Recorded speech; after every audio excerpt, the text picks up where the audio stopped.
السلام علیکم، خبردار میں خوش آمدید. میں ہوں آپ کا ہوسٹ آفتاب اقبال. خواتین و حضرات، ہمارا سیگمنٹ ہے فلم، کتاب اور لوگ، اور آج ہم آپ کی ملاقات کروائیں گے ایک اہم تاریخی شخصیت کے ساتھ، اور نام ہے جس کا نواب سراج الدولہ. سراج الدولہ کا شمار ہندوستان کے بدقسمت ترین حکمرانوں میں ہوتا ہے. وہ کیوں سر؟ اس لیے کہ ایک انتہائی ایفلوئنٹ ریاست اس کے زیر انصرام تھی، بنگال. اس کا خزانہ اتنا تگڑا تھا کہ جب اس کو پلنڈر کیا گیا تو آج کا 2.5 بلین ڈالرز بنتا ہے. اتنی امیر ریاست تھی. اور حالت یہ ہے، مجھے افسوس ہے کہ میں بجائے اس کے بارے میں کوئی پلیٹیٹیوڈز ڈسکس کروں، کوئی اچھی باتیں بتاؤں، لیکن یہ بات ہے جو بطور اسٹوڈنٹ میں شروع سے ہی محسوس کرتا تھا کہ تاریخ نے بعض لوگوں کو ایکسپوز اس طرح سے کیا ہے کہ وہ بنا بنایا کام اپنا برباد کر بیٹھتے تھے. اور جیتی ہوئی جنگیں دنیا میں دیکھا گیا کہ لوگوں نے ہاری. جیسے ڈیریس نے کس کے خلاف جنگ ہاری تھی؟ الیگزینڈر کے. تو جنگ جیت چکا تھا، آلموسٹ جیت چکا تھا، کیونکہ دونوں کا تناسب بہت ڈیفرنٹ تھا. اس کے پاس بہت کچھ تھا، اس کے پاس کچھ نہیں تھا. اسی طرح ایک اور بہت بڑی جنگ اسی خطے میں لڑی گئی. That was the great battle of Sindh. Muhammad bin Qasim, اس نے بھی اپنی ٹیکنالوجی کے ساتھ، نفت کے ساتھ، منجنیق کے ساتھ ایک ڈفرنس کریٹ کیا، اور راجہ داہر برہمن آباد کو بچا نہیں سکا. اسی طرح بابر کی لڑائی میں بھی پانسا پلٹا تھا. ابدالی کی لڑائی جو مرہٹوں کے خلاف ہو رہی تھی، اس میں بھی پانسا پلٹا تھا. اگر آپ ان تمام لڑائیوں کا ایک انالیسس کریں تو ورسٹ پرفارمنس اگر اس پر کوئی تمغہ دیا جا سکتا ہے تو وہ سراج الدولہ ہے. زیادہ افسوس پتہ کس بات پہ ہوتا ہے؟ مجھے خوشی ہوتی جب ایک بدطینت انسان، ایک بد کردار انسان اپنے انجام کو پہنچا. یہ تو بڑا نفیس آدمی تھا، بڑا شریف آدمی تھا، مذہبی میلان رکھتا تھا، خوف خدا رکھتا تھا. کمی کہاں تھی؟ State craft. State craft is a different ball game. یہ بہت ریئر کمبینیشن ہے کہ آپ اسٹیٹ کرافٹ میں بھی ید طولہ رکھتے ہو، مذہبی میلان بھی آپ کا بڑا تگڑا ہو، اور دنیا آپ کو پھر کس نام سے یاد کرتی ہے؟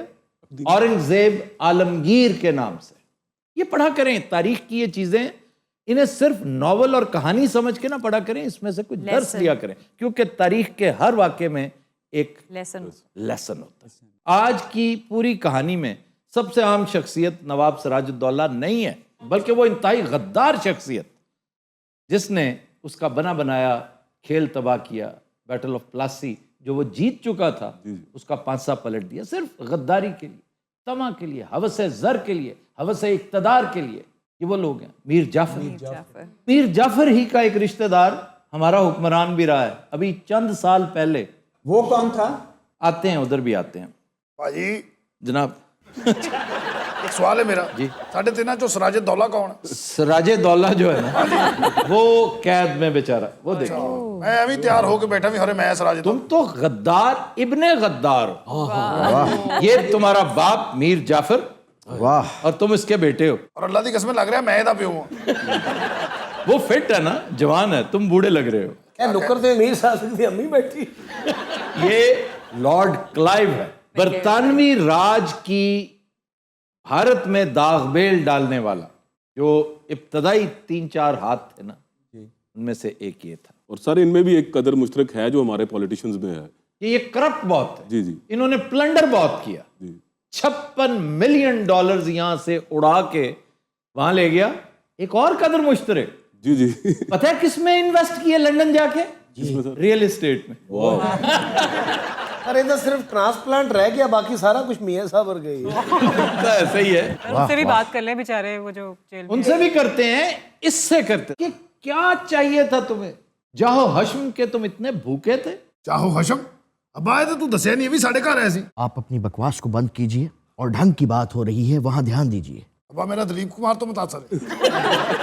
سر ایک بات کی سمجھ نہیں آئی، آپ ایک ہی وقت میں انہیں بیچارہ بھی کہہ رہے ہیں اور بدترین بھی کہہ رہے ہیں. میں ادھر آ رہا ہوں. یہ خواتین و حضرات middle of the 18th century, یعنی 1733 کا یہ کیریکٹر ہے. اب اس کی ریاست تھی بنگال.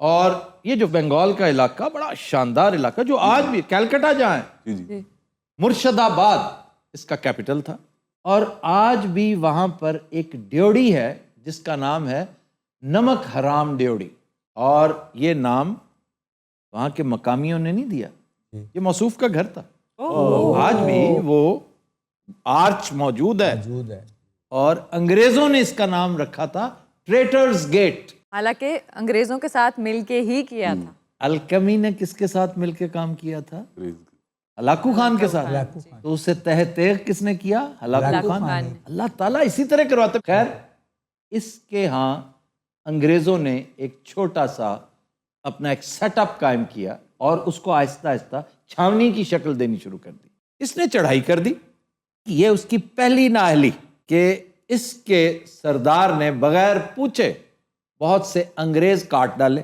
اس کے ریئیکشن میں ایک تاریخی جنگ لڑی گئی جسے جنگ پلاسی کہتے ہیں اب جنگ پلاسی مرشد آباد کے جنوب میں لڑی گئی پلاسی کا مقام ساؤتھ میں ہے جیتی ہوئی جنگ اس لیے کہ ادھر تھا 50,000 کا لشکر نواب کے پاس equipped with some of the most modern guns جی ایلیفنٹس horses cavalry پھر فرینچ ایکسپرٹس اس کے ساتھ تھے ہمیشہ جی انہوں نے بھی ٹیپو کی طرف فرینچ مدد لی کیونکہ انگریزوں کے خلاف تو جنگ تھی تو انگریزوں کا ازلی اور ابدی دشمن فرانس تھا اور سر اس میں یہ بھی بات ہے کہ فرانسیسی جو ہیں وہ دماغی طور پہ نفسیاتی طور پہ ان کے غلبے میں ہی رہے ہیں برٹش کے جی جی جی جی تو ان کے ساتھ ان سے مدد مانگنا تو ایسے ہی تھا اب اور کوئی تھا کوئی نہیں نا فرانس نے صرف ایک ہی سپوت پیدا کیا جس نے انگریز کو تگنی کا ناچ نچایا ایک طرح سے الٹا لٹکا دیا تھا جی بالکل اور اس نے سمندر میں لکیر لگا دی تھی کہ یہ کوارنٹین ہے جس نے یہ کراس کیا کسی نے لندن کو گیہوں پہنچایا گندم پہنچائی چاول اناج سامان کاٹ کے رکھ دوں گا بھوکا مر گیا تھا انگلینڈ وہ کون تھا سر آپ گیس کریں کون تھا آپ کا فیورٹ نیپولین بوناپارٹ آئی لو نیپولین یہ پتہ کیوں کہہ رہا ہے I love Napoleon اس کا گیس ٹھیک ثابت ہوا بھائی ابائی نے ہور کی کھچا ماری ہیں بھی دسو ذرا ابا جی کا گول ہی مارے میں نے کیا کھچے ماری ہیں میں کیوں بیٹھا ہوں یہاں پہ آپ نے یہاں پر ڈکیتی کی اتنا سا کام سر آپ کچھ بتا رہے تھے اور میں بتا رہا تھا مجھ سے پوچھیں کمال ہو گیا بھائی اچھا جی آپ بتائیں ایکویژن کیا تھی 50,000 کا لشکر نواب صاحب کے پاس تھا آپ کے پاس کیا تھا میرے پاس تم ہو یہ تو کہہ رہے ہیں میرے پاس تم ہو حساب یہی تھا بیچارہ اس کے پاس بھی جو کہتا ہے میرے پاس تم ہو اس کے پاس الٹیمیٹلی کچھ نہیں تھا نواب سراج الدولہ 50,000 کے لشکر ہوتے ہوئے بھی شکست کھا گیا کس سے 3,000 سے صرف 3,000 اور جس میں کوئی ہاتھی نہیں تھے ہاں جی کوئی گنز نہیں تھی توپیں نہیں تھی گن سے مراد ہے بڑی توپیں یہ توڑے دار بندوق تو تھی لیکن توپ نہیں تھی ادھر تو توپ خانہ تھا پورا بالکل یہ اتنا نااہل شخص تھا اس سے بنیادی غلطی یہ ہوئی کہ اسے پتا تھا کہ میر جعفر اس کے نانا کا غدار تھا اس کے نانا کی حکومت تھی نا یہ ساری علی وردی بڑا زیرک آدمی تھا لیکن خدا ترس بھی بہت تھا اسے جب پتا چلا کہ یہ شخص جسے اس نے کیچڑ میں سے اٹھا کے مسند پہ بٹھایا تھا اس کے خلاف سازش کر رہا ہے تو اس نے اسے کال کی کہ آؤ ذرا بیٹھتے ہیں بات تو کریں نا کہ تم چاہتے کیا ہو لیکن قسمت نے وقت نے زندگی نے موقع نہیں دیا اور فوت ہو گیا نواب سراج الدولہ کو پتا تھا کہ یہ میرے نانا کا غدار ہے لیکن اس کے باوجود اس کی مسند بھی قائم رکھی ہاں ڈیپینڈ نہیں اس پہ کیا مردان خان ایک بہت تگڑا جرنیل تھا سب کچھ اس کے ہاتھ میں دیا اور وہ بہت بہادر تھا مردان خان جب پلاسی کی جنگ میں شہید ہو گیا تو پھر یکا یک اسے یاد آئی اس کو سپاہ کا ہیڈ بنایا ہوا تھا اس کو بلایا کہ بھائی اب بتاؤ کیا کریں اب یہ وہ شخص ہے جسے پتا تھا کہ میں اس کی گڈ بکس میں نہیں ہوں اور یہ اقتدار بڑی آسانی سے حاصل کیا جا سکتا ہے بیسٹ سورس اس کو ملا انگریز اس نے لارڈ کلائیو کے ساتھ ساز باز کر لی کہ آپ مجھے تخت پہ بٹھائیں گے اور میں آپ کو یہ جنگ جتوانے میں ہیلپ کروں گا اس نے کہا طریقہ کیا ہے طریقہ یہ ہے کہ میں جنگ رکوا دوں گا کیونکہ اس وقت جنگ اس نے چڑھائی کر رکھی ہے, آپ کے لشکر پسپا ہو چکا ہے, تو بہانہ کیا کیا کہ یہ جو مرکنٹائل کلاس ہے نا, جو بزنس مین ہیں بنگال کے, انہوں نے اعتراض کر دیا جی اس جنگ کے کچھ قواعد و ضوابط ہونے چاہیے, رولز آف انگیجمنٹ جب تک طے نہیں ہوں گے تب تک جنگ نہیں ہوگی, کیونکہ ہمارا سامان, ہمارا سارا پورٹ بند ہوگی, ایکسپورٹ بند ہوگی, پروڈکشن بند ہوگی. تو نواب صاحب چونکہ عقل و خرد کی طرف سے خاصے پیدل تھے, اس کی سازش سمجھنے کی بجائے اس کی باتوں میں آگے انہوں نے جنگ روک دی. لشکر واپس جا رہا تھا تو پیچھے سے ہی الغار کی این اسکرپٹ کے مطابق اور کاٹ کے رکھ دیا. سارا لشکر تتر بتر ہو گیا اور پلاسی کی جنگ ہار گئے. نواب صاحب گرفتار ہو گئے اور انہیں وہاں سے مرشد آباد لایا گیا. اس شخص نے, یہ جو بیٹا ہے اس کا, اس نے خود سٹیب کیا اور پھر دیکھا دیکھی سب نے اس کو کاٹ ڈالا. یہ بالکل ایسے جیسے جولیس سیزر کو بروٹس اور دیگر سینیٹرز نے, پتا میں دولے نو کنیاں ماریاں اینو. بے غیرت تھے تم, ایک شکست خوردہ شخص, اس کو بھی تم نے پیچھے سے سٹیب کیا, یہ تو تمہاری جرت تھی. کریکٹ یور سیلف, بغیرت تھے نہیں بغیرت ہیں, آپ بھی بغیرت ہیں. ہاں چن کے تسی بھی رول لب دے جے مینوں سیدھا کہنا میں بغیرت بے غبی یہ اچھا, اس کو یہ نہیں پتا کہ غبی اور بغیرت دو مختلف چیزیں. تے کہہ دینا سی نا, پتہ نہیں کی کہہ غبی کون ہوتا ہے؟ غبی دس ہوئے کسے غبی دے بچے. ان انٹیلیجنٹ کو غبی کہتے. اچھا آپ سے بات ہوگی. جی ضرور. کیا سوچا آپ نے غداری کرتے ہوئے؟ آپ نے جھوٹا قرآن اٹھایا, اس سے بڑھ کر کیا ہو سکتا ہے کہ اس نے بلایا, وہ نالائق شخص تھا, اس نے کہا کہ نہیں یہ قرآن پہ ہاتھ رکھوا کے, یہ جو اقتدار ہے یہ قرآن کو دیکھتا ہے بھلا. جناب میں اپنی صفائی میں کچھ کہنا چاہتا ہوں اگر اجازت ہو. اچھا شاہ رخ بنے بغیر کہیں, اور کی شہری رحمان بن جاؤ. نہیں شہری رحمان بھی نہ بنے, میر جعفر بن کے بتائیں کہ یہ غداری کیوں کی. وہ ایک طرح کا یتیم شہزادہ تھا بیچارہ, آپ کو رحم نہیں آیا اس پہ؟ کہ انہیں پنگا کیوں لیا سی جناب, وہ کو پوچھو. باقی آپ نے 23 سال کی عمر میں کچھ اور کرتے یار, کوئی پڑھائی لکھائی کرتے, جس طرح کہ تم عالم فاضل آدمی تھے. لیکن سر اگر ان کو وراثت میں وہ تھرون مل رہا تھا تو پھر وہ کیسے انکار کرتے, یا نیکسٹ کون آتا؟ نہیں یہ تو ایک الگ بات ہے نا, ہیریڈیٹری میں یہی ہوتا ہے, وراثت میں آپ کو ملا, آپ اس کے اہل نہیں تھے, آپ سے چھین لیا گیا. میری جنگ ڈسکس نہیں کی تھی تسی, تہاڈی جنگ کیڑی؟ جنگے بھیم پلاسی. میں اتھے رچائی انج کر کے 6-7 موسیقار میرے پیراں 'چ بہ گئے, میں جت گیا. اچھا یہ غیر ضروری طور پر بک بک کیے جا رہے ہیں, ایک شخصیت اتنی بری تاریخ کی, اور اوپر سے یہ پلے سے جو سکرپٹ. اب بھیم پلاسی میں کوئی ایک گانا تو بتاؤ کون سا. یار امتحان نہیں لیدا ہوندا. اچھا ویسے ایک بات بتائیے میر جعفر صاحب. جی جناب. آنیسٹلی ضرور. آپ کوئی ڈوم ڈھاڑیوں والا کام بھی کرتے تھے؟ یہ سوال کرنے کی وجہ کیا ہے؟ ایک تو اس کی عادت, اس کی گفتگو مریں اور مروی, اور دوسرا مستند بات ہے کہ سب سے زیادہ اس نے خدمت اگر کسی کی تو وہ موسیقار تھے. تہاڈیاں خیراں. میں دیکھا ہر پکے ڈوم لگدے پے. میں تے اپنے کمرے 'چ میاں صاحب دی وڈی فوٹو لائی سی. میاں صاحب ادو بھی کس میاں تانسین کی بات ہو رہی ہے. تانسین دی گل ہو رہی یار. سریلے لوگ سویرے اٹھ کے پہلے انہوں نے سلام کرنا, 2 گھنٹے ریاض کرنا, ایک سر تے کھلونا. کبھی شرمندگی محسوس ہوئی کہ یہ بیٹا ہے آپ کا؟ تھلے والے سر 'چ بھی ہوئی انداز, یہ بیٹا. ہر میں انی دیر تو انہاں دیاں گلاں سن رہا. میں چھوٹا جہا ہوندا ساں, ساڈے گھر بڑا ذکر ہوندا سی کہ 2 بندے ہی بڑے ہی کمینے ہوندے سن, میر جعفر تے میر صادق. اج میں انہوں نے ویکھیا تے مینوں بچپن دا واقعہ یاد آ گیا ہے. میری پھپھی ہوندی سی سانگلے, اور جناب کہانی سنا دی ہوندی سی کہ مسلمان بڑے. اچھا ہم نے کہانی نہیں سنی پلیز. اس تو گھٹ ٹائم 'ਚ سراج الدولہ ہار گیا. اینوں روک لو نہیں تے میں ماروا شروع کر لینا ایتھے. ماروا کیوں شروع کرو گے؟ بور ہی کھونا تے پھر ماروے نہ ہو. دسو ہاں کنے سر دا راگ ماروا؟ 5 سروں کا راگ ہے. اچھا آپ دربار میں گاتے بھی تھے؟ اور میری کہانی تھوڑی جی وچ رہ گئی. اچھا جی, پاکستان کا ایک حکمران تھا سکندر مرزا, جس کی وجہ سے ہماری یہ جو سیاسی چال ڈھال ہے نا, اس میں کجروی آئی تھی, اس میں ٹیڑھا پن آیا تھا. یہ میر جعفر کا پڑپوتا تھا, اور اس کی فیملی بایوگرافی اگر آپ نے پڑھنی ہو تو فرام پلاسی ٹو پاکستان وہ پڑھیے.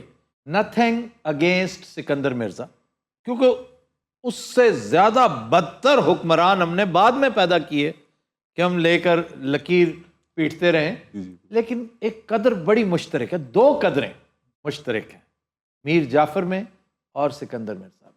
ایک یہ کہ اقتدار کی خاطر اس نے بھی جیسے آئین کو پامال کیا، جیسے ایک سسٹم کو ڈی ریل کیا، اس حوالے سے ہمیشہ یاد رکھا جائے گا انہیں۔ اور دوسرا، آخری ایام بہت برے گزرے ان کے بھی، وہ اقتدار کو جو طول دینا چاہتے تھے، انہوں نے ایک شخص کو بلایا، انہوں نے کہا کہ میں تمہارے ساتھ مل کر اس اقتدار کو لامتناہی کرنا چاہتا ہوں۔ اور وہ کون تھا؟ ایوب خان، جو انگریز فوج میں کپتان رہ چکا تھا۔ اور کیا کرتا تھا؟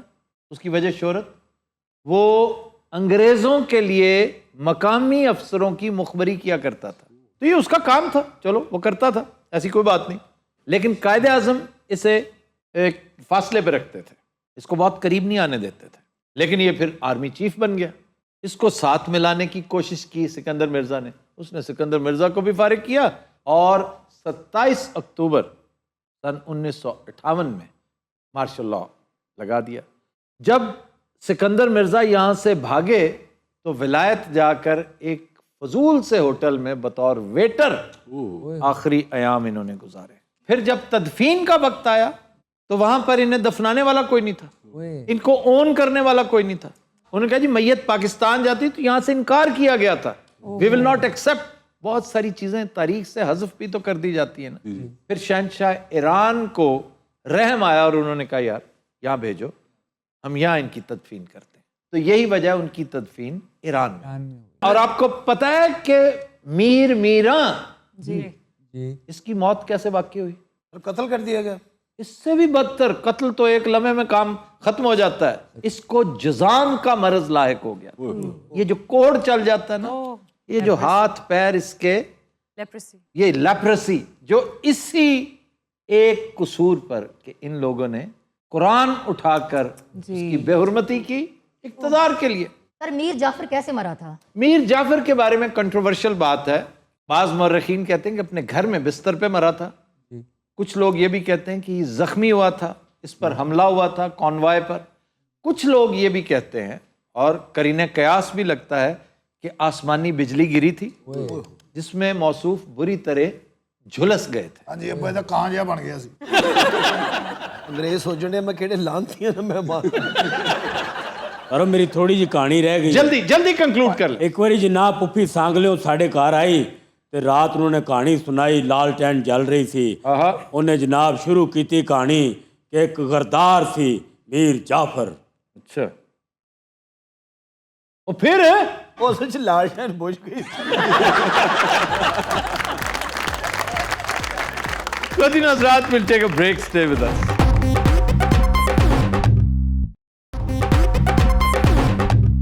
Welcome back. جی ڈاکٹر روبا، خبر ہے کہ 110 سالہ خاتون نے ٹک ٹاک پر گانا گا کر ہزاروں ڈالر جیت لیے۔ یہ کہاں کا واقعہ ہے؟ لندن۔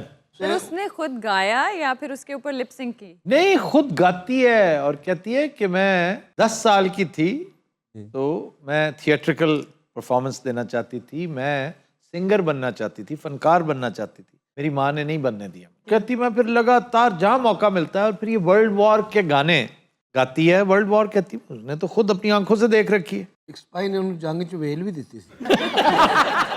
وہ کہتی ہے کہ میرے گانے سن کے عام طور پہ لوگ اس لیے روتے ہیں کہ انہیں اپنے پیاروں سے بچھڑنا یاد آ جاتا ہے۔ سر یہ کون بیٹھی ہیں؟ یہ وہ اماں جی ہیں۔ اماں جی نہ کہیں، اب سٹار بن گئی ہیں 2 سال کے بعد۔ 100 سال کے بعد، اور ان کے ٹک ٹاک لوگ بڑے ذوق و شوق سے سنتے ہیں۔ جنگ دا آغاز انہاں دے گانے تو ہوندا سی، اور جنگ دی وجہ انہاں دا میک اپ سی۔ میں سیکٹری ہیں جناب انہاں دا۔ وہ اس نے سیکٹری بھی رکھ لیا ہے، اور اس کی بد نصیبی دیکھیے کہ اس نے کس کو secretary.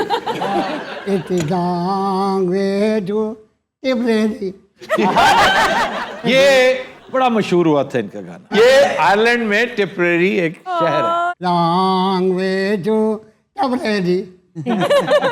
Long way to Tabredi. سامعین ہر بولتے کہندے نے ہن مرے گی۔ It's a long way to Tabredi. Long ਚਪਲੇ ਦੀ ਆਪਾਂ ਨੂੰ ਸਾਡੀ ਗਲੇ ਵਿੱਚ ਆਉਂਦਾ ਉਹ ਜ਼ਰੂਰ ਹਾਂ ਆਪਾਂ ਨੂੰ ਸਾਡੀ ਗਲੇ ਵਿੱਚ ਆਉਂਦਾ ਉਹ ਜ਼ਰੂਰ ਹਾਂ ਉਹ ਮਾਂ ਵੀ ਮਜਬੂਰ ਹੈ ਉਹ ਵੀ ਮਜਬੂਰ ਹਾਂ ਉਹ ਕਾਸਦਾ ਕਰਿਆ ਪਤਾ ਉਹ ਜੋ ਲੜਿਆ ਬੰਦਾ ਉਹ ਕਾਸਦਾ ਕਰਿਆ ਪਤਾ ਜੋ ਲੜਿਆ ਬੰਦਾ ਇਤਨਾ ਵੇ ਤੂੰ ਕਬਰੇਰੀ ਵੇ ਤੂੰ ਕਬਰੇਰੀ ਹਾਲਾ ਨੇ ਮਰਨਾ ਨਹੀਂ ਇਹਨੇ ਟੁੱਟ ਜਾਣਾ